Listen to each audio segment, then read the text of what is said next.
Hello, this is Matt on the Moon Lambeau channel. I continue to maintain the idea that most people that hold XRP have no earthly idea of what its true value is and its true potential. Now, I differentiate between value and price. If I ever conflate the two, that's a mistake. I make an effort not to. But value, you can think about true utility. In the case of XRP solving an actual problem, right? Fixing something for people and businesses, right? And then price would just be the open market price of the asset in question. In this case, what I'm talking about is XRP, because it's an XRP-centric channel, damn it. But I don't think people understand the special position that we're in, the special opportunity that we have. And I really do believe that this is a once-in-a-generation type of opportunity with the birth of this cryptocurrency asset class, provably scarce assets without a central authority that's never been possible before. That represents something of value right there in and of itself, right? And so the interesting thing is, if you take a look at the balance sheets of central banks and then compare it to what's happening in crypto, it paints an incredible picture. What a stark contrast. And so I'm going to show you a thread from somebody who is very successful from the world of legacy finance, who just jumped in and is very pro-Bitcoin and lately learning about XRP, none other than Raoul Pal. He put out a Twitter thread highlighting what's happening with the balance sheets of the G4. So it would be the Bank of England, European Central Bank, the Federal Reserve, and Bank of Japan. Did I just repeat one of those? I hope I said all four. Bank of England, Bank of Japan, European Central Bank, and the Fed Reserve. Okay, that's it. I think I got them all out there, all right? Even if I said one of them more than once. You got that cut of my jib, though. And then there's this piece from the Daily Hodl. Binance compares growth of Bitcoin, Ethereum, and XRP to tech giants Apple, Amazon, and Google. Telling you, my friends, this is a very special time to be here. And to be clear, I don't have a financial background of any kind, and so I'm not offering financial advice. Definitely do not buy or sell anything because of anything that I say or write. I just think it's fun to talk about these topics because to me it's endlessly exciting. And so smashing this together with my hobby of making YouTube videos, it's a good time. It's my most favoriteest hobby I've ever had, in fact. But that is all that it is. All right, so let's go ahead and jump on in here. And you can see here's the official Twitter account of Raoul Pal. And he put out this awesome Twitter thread. I had to share this with you. And he shared this with his 294,400 followers. And so what he's talking about here is the G4 central banks that I just cited, and he compares them to what's happening with Bitcoin. And what I want to point out again, just for anybody that hasn't heard it, because there are new subscribers coming to the channel all the time. For the rest of you, I'm sorry if you have to hear me say it again, but XRP follows the price action of Bitcoin. It's crucial to understand this. And, you know, as far as the reason's not going to go in depth, but just to suffice it to say, we're in a nascent asset class where it's hard to tell which cryptocurrencies are the winners and losers, which will have staying power. And so in the moment, the asset class, as a result, just kind of moves, together, in tandem. And so here's what Raoul Pal said. So, if the hypothesis that key driver of asset prices is the devaluation of fiat currency, it pays to look at assets against G4 central bank balance sheets as the denominator to determine what is a store of value. And to be clear, what we're talking about here is with governments around the world, including the United States government, printing just trillions, quite literally, they're printing trillions of United States dollars. That ultimately, even if not today, will result in inflation because you've got more dollars just out into the world, and it just debases the currency. It's just supply and demand dynamics. And so the fascinating thing here with cryptocurrencies is that they are provably scarce. And so that's part of the major appeal for so many people. Even if we're not talking about using Bitcoin for anything specifically, that is what today, for better or worse, whether or not it's going to persist like this, fine, we could have a whole other conversation about that. But today, this is why people are investing in Bitcoin primarily. They're treating it as a store of value because it's provably scarce. And people believe that, potentially at some point, what if there is a dollar crash? And I'm not one of the proponents for that, at least not in the short term. I could be long dead by the time that happens. I don't know. I'm not going to try and predict a time frame. I do know, I firmly believe anyway, that if something doesn't change, and I'm not confident things will change, inevitably something's going to happen and it's not going to be good. That's where I stand on that. But he writes, here is the G4 balance sheet. 2009 was when it all started. You can see here, I'll just pull up full screen for just a moment in case you want to look. G4 Central Bank's balance sheet in the billions, going back from 2006 all the way up to current day as we reach the end of 2020. All right, and the commodities have failed to maintain their purchasing power. You can see the chart right here. I don't think I need to blow all of these up, but you can kind of see it's just a downward trend.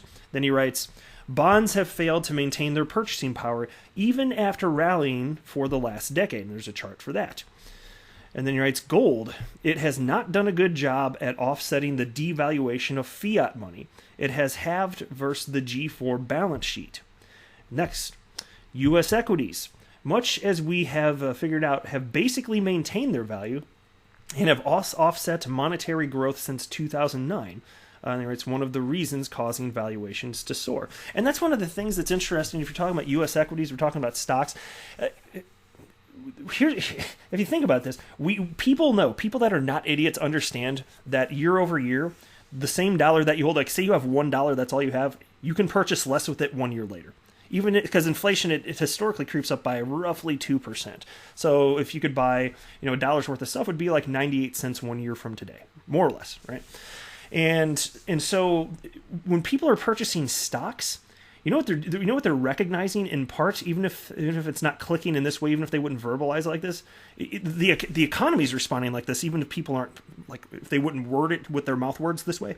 Just consider that stocks are scarce. They're scarce assets. United States dollars and fiat currencies are endlessly printed.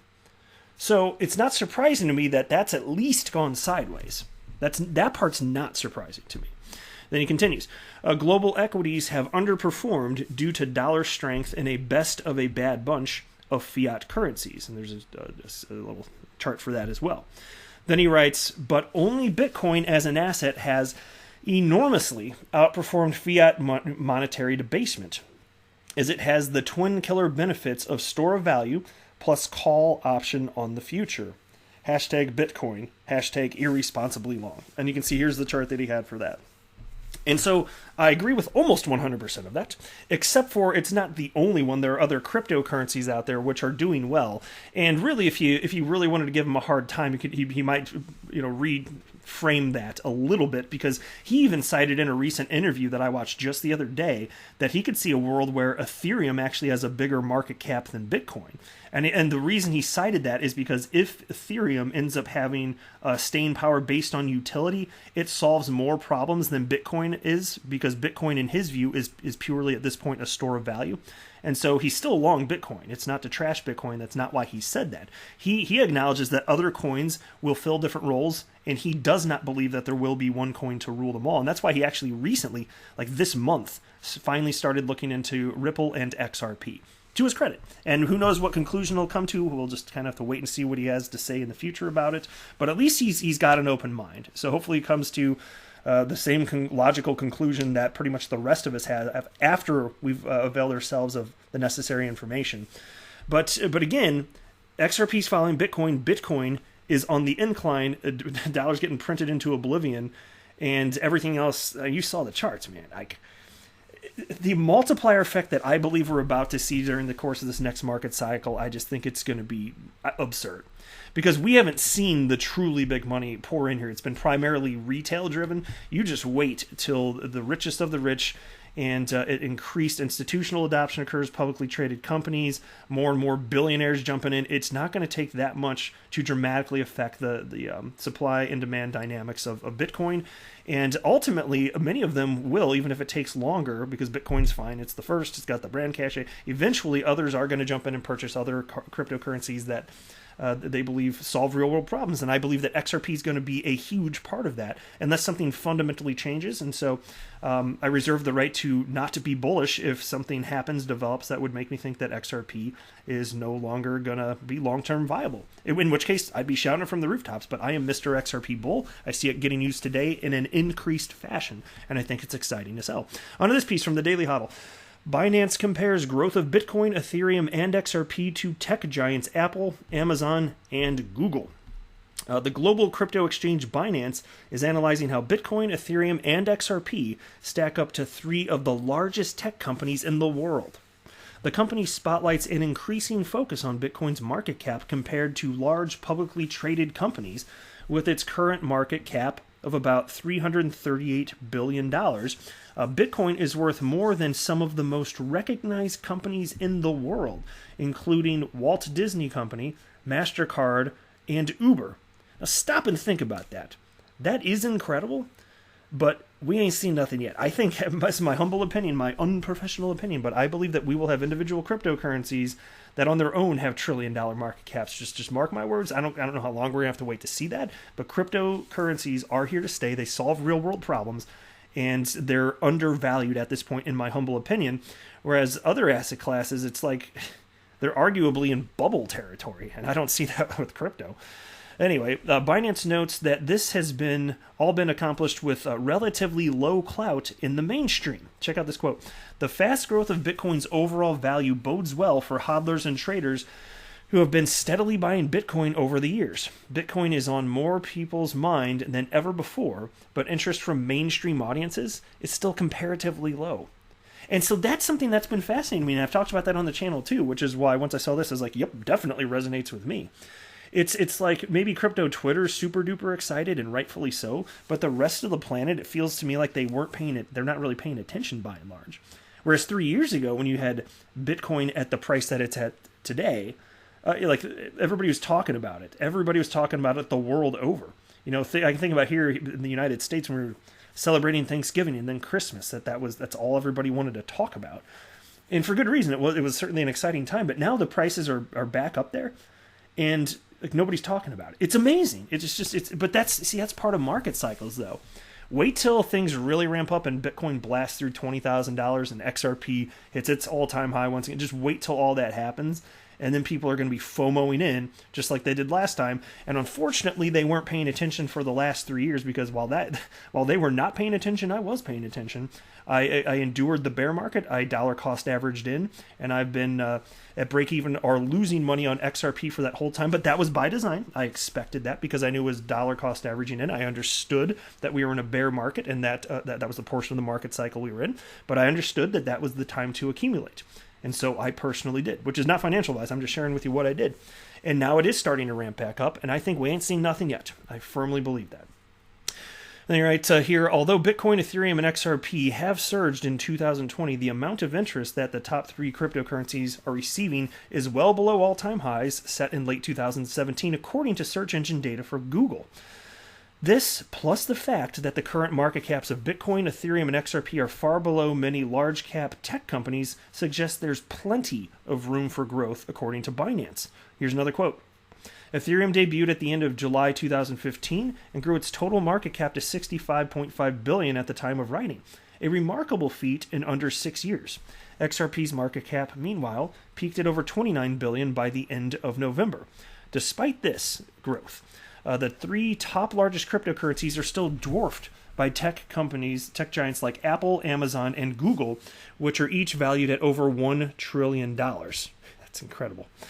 So I just thought I'd just throw it out there, try to put things in perspective.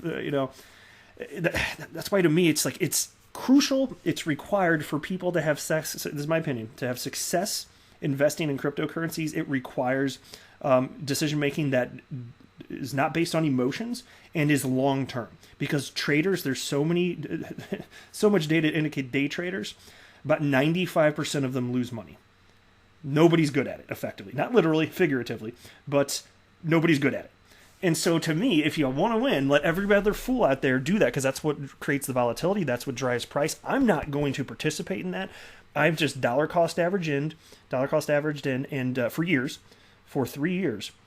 And now I'm just going to hold until it makes sense to sell. So I guess I'm done with the hard part of it. But there's still going to be a lot of volatility. I mean, I can only imagine what it's going to be like as things start to approach the levels that we saw in early 2018 for XRP when it hit nearly $4, and as it ultimately grows beyond that. Because to me, I believe it's inevitable.